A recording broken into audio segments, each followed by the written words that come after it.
歡迎嚟到連結呢個頻道，我係張師奶。師奶閱閱讀充實心靈。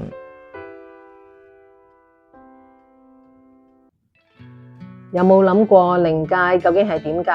係咪真係有天堂同地獄嘅呢？約翰用咗幾十年嘅通靈經驗，為我哋描繪出一幅關於靈界嘅清晰圖畫。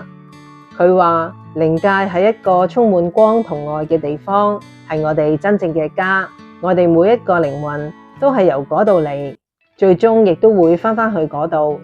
書入面講，天堂同地獄唔係一個地理位置，而係一種心境，又或者話係一種意識，即係你嘅靈魂去到邊一個層次，取決於你嘅意識水平同震動頻率。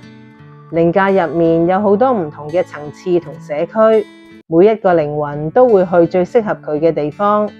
約翰強調，靈界並非遙不可及，你嘅親人其實只係一念之外，只要你諗起佢，佢就會感應得到。你哋之間嘅聯繫從未間斷。約翰話俾我哋知道，靈界係一個充滿光同愛嘅地方，嗰度並唔係漆黑一片，係一個好溫暖、好光明嘅家。靈界並唔係遙遠嘅彼岸，我哋愛嘅人比我哋先行一步，終有一日，我哋會喺平靜同喜樂當中重聚。